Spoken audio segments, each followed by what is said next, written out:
दोस्तों आज की इस वीडियो में बात करेंगे एनएचपीसी स्टॉक के ऊपर और साथ में एनबीसीसी इंडिया स्टॉक के ऊपर। दोनों स्टॉक में भारी मात्रा में गिरावट देखने को मिली और ये स्टॉक लगभग एनएचपीसी हमने आप लोगों को 100 रुपये के लगभग दिया था और उस लेवल से स्टॉक में लगातार गिरावट देखने को मिल रही है।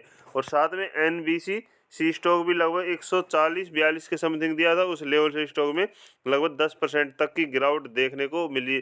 तो अब सवाल ये आता है कि इस गिरावट में क्या निवेशक फंस गए, ठीक है, या फिर स्टॉक होल्ड करें, बाई करें या सेल करें, इन सब के ऊपर बात करेंगे। लेकिन उससे पहले आपने चैनल को सब्सक्राइब नहीं किया तो प्लीज़ चैनल को सब्सक्राइब करें, क्योंकि आप लोगों को सपोर्ट मुझे और मोटिवेट करता है ताकि आप लोगों के लिए और अच्छी वीडियो और अपडेट लेके आ सकूँ। सर देखो सर, एनएचपीसी का ये थी, एनएचपीसी का हम एक साल का चार्ट देखते तो इसने लगा अपने निवेशकों का पैसा 120% रिटर्न दिया है, यानी कि अब 120% का रिटर्न दिया है। और स्टॉक यहाँ पे आके, ठीक है, इस गिरावट पे आके जो ये तेजी आई है, इसके बाद यहाँ पे आके ओनली कंसोलिडेट कर रहा है, यानी कि स्टॉक में तेजी आई है, ठीक है। उसके बाद स्टॉक लगातार फॉलिंग नहीं हो रही, ओनली स्टॉक में तेजी आई, उसके बाद गिरावट और कंसोलिडेट। यदि स्टॉक कंसोलिडेट कर रहा है तो होल्ड करना है सर, बेचना नहीं है, ठीक है। यहाँ पे बाई और यदि 85 तक या स्टॉक लगभग 82 तक आता है तो यहाँ पे आपके लिए अपॉर्चुनिटी होगी बाइंग करने का। और ये स्टॉक अब तो पूरे 6 महीने होल्ड रखो सर, 6 महीने होल्ड रखो। यदि इन स्टॉकों को आप 6 महीने होल्ड रखते हो तो ये स्टॉक 150 से लेके 200 तक का टारगेट दिखा देगा।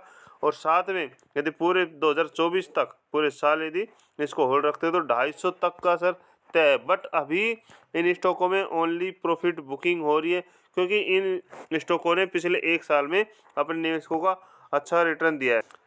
एनबीसीसी का देखो लगभग 6% की, लगभग 4-4.5% का गिरावट देखने को मिल रही है।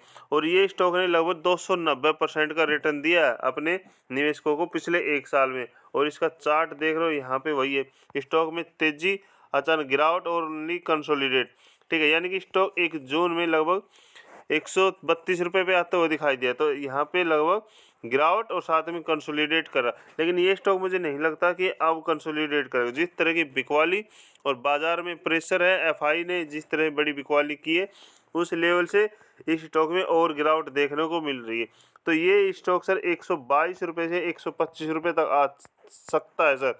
और यहाँ तक आता है तो आप लोगों के लिए अपॉर्चुनिटी होगी इस स्टॉक में और ख़रीदारी करने की, और इस स्टॉक को पूरे साल, इस स्टॉक को 2024 में होल्ड करने की, क्योंकि सर पैसा बनेगा।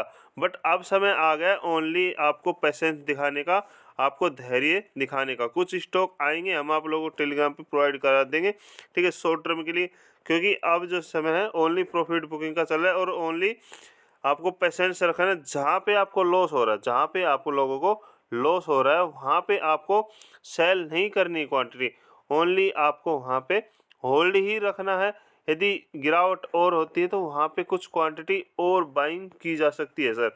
तो मेरा सजेशन यही है कि यदि कहीं गिरावट हो रही है तो आप वहाँ पे ओनली उन स्टॉकों को होल्ड करो, ठीक है। और शॉर्ट टर्म के लिए आप टेलीग्राम ज्वाइन कर सकते हो, वहाँ पे आपको इस बारे में सजेस्ट किया जाता है और आपको अपडेट किया जाता है कौन सा स्टॉक कब खरीदना है और कब बेचना है, जिसकी लिंक वीडियो के डिस्क्रिप्शन में दी गई है।